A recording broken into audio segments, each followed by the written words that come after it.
All right, it is Saturday, February the 5th. Meteorologist Matthew East here along with you. Going to cut a quick video update for you this morning, talk about some of the things I'm watching here with your weekend weather and peeking ahead to next week, too. And I am keeping an eye on a little system for Monday morning. This morning, here on this Saturday, the cold, dry Arctic air is back in place. That's what it looks like as I cut the video, which was a little before 9 a.m. here on this Saturday. That's looking at Charlotte, our Skycam near Charlotte Douglas, looking back off to the east toward Uptown. Temperature 33. Notice that north wind at 9 miles per hour. That is bringing in this fresh supply of cold, dry Arctic air. It's been snowing in many higher mountain spots last night and into this morning. That's a look at Boone from our friends there, resortcams.com. That's King Street down below, and notice the flakes are still flying this morning. But that will be drawing to a close over the next couple of hours, and there'll be a lot of sunshine that builds in this afternoon. There in Boone, it is 19 degrees, pretty stiff northwest wind, and a wind chill of 5 at the 8 and 9 o'clock hours this morning here. And some of the higher mountain spots have been down into the single digits this morning. Look at our highs yesterday. It was a very mild day on Friday, even some 70s in a lot of spots. 74 Fayetteville, Greenville 77, Wilmington 75, Charleston 76, 60s for a lot of the Piedmont, including all the Charlotte viewing area, everybody in the 60s yesterday, but it is now much, much colder. Look at that 24-hour temperature change map. 25, 30, 35 degrees colder all around the region right now compared to when we were approaching 9 a.m. on our Friday morning. So that much colder, drier Arctic air continues to settle in. So there's your temperatures. It's down to 19, as I showed you in Boone, 23 in Asheville, 39 in Columbia, and 36 in Raleigh. All right, look at our temperatures around the Charlotte viewing area.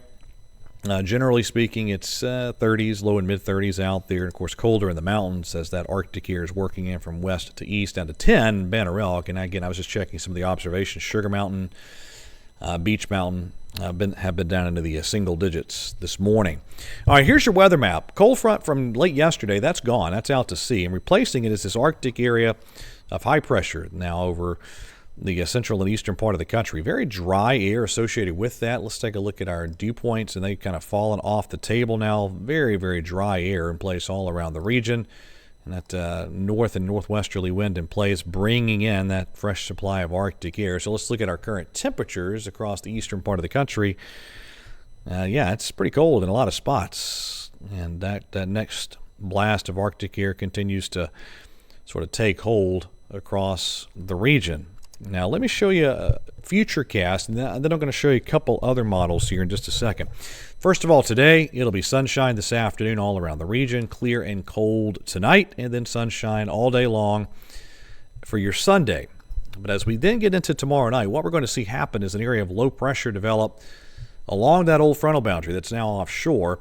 It kind of spins up around Florida and then lifts up off the Carolina coast. That's going to toss moisture back into the region.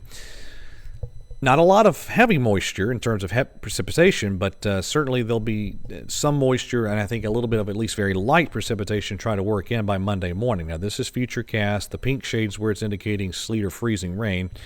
And we'll have this layer of cold air still in place here at the surface, and as this moisture lifts up into that, it's possible we could have a little period of some freezing rain or some sleet pellets, but I think mainly just a period of some freezing rain in most spots as we work our way through the morning hours on Monday. Sleet more likely to be involved as you get up toward the I-40 corridor and back into the foothills. Now, the key to take away from this is that I think precipitation amounts are going to be very, very light. For instance, here's the ice accumulation map from Futurecast. We're talking at best, or at worst, have you look at it, a few hundredths of an inch of rain.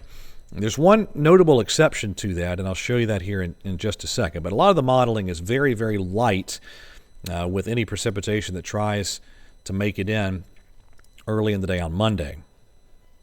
Now, I mentioned that exception to most of the modeling that is very, very light, if not non-existent with the precipitation. And that's the Canadian suite of guidance here. Now, the 12Z data is not in yet as I cut this video, but this was the zero. I'll show you the 0Z global Canadian model and then the 6Z regional. So let's fast forward here to 7 p.m. tomorrow. So that's 7 p.m. Sunday on the global Canadian. And then that is daybreak Monday. That is early afternoon Monday.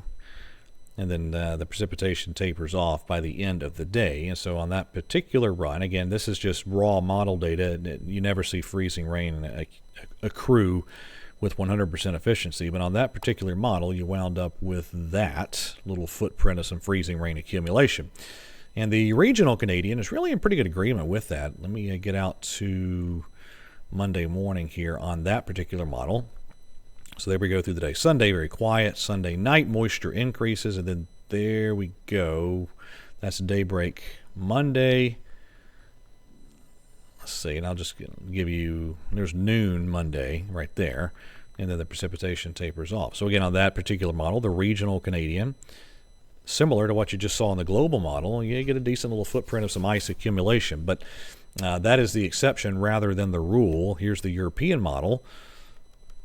And notice not much precipitation. So your ice accumulations on that model very underwhelming, if not just non-existent. And the GFS is pretty similar to what I just showed you with the European. In fact, temperatures stay a little above freezing on that particular model. So here's the bottom line. I think it's possible we could have in parts of the Piedmont, maybe some of the foothills too, a little period of some freezing rain briefly Monday morning.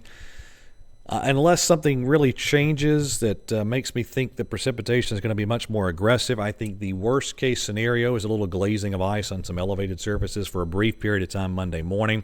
Nothing that resembles an ice storm. But again, we'll keep an eye on it as we head through the next 24 hours leading up to that Monday morning time period. All right, that is it for the latest edition of the video. Everybody, have a wonderful Saturday. Remember, you can check me out. I have all of your Charlotte and Western North Carolina weather information for you on Spectrum News 1 all day long today. And the Spectrum News app is there for you. A lot of great content on the app, including, among other things, the ability to stream any of our stations from across the country. And you just simply have to be a Spectrum Internet customer to enjoy the app. All right, everybody, have a wonderful Saturday, and God bless.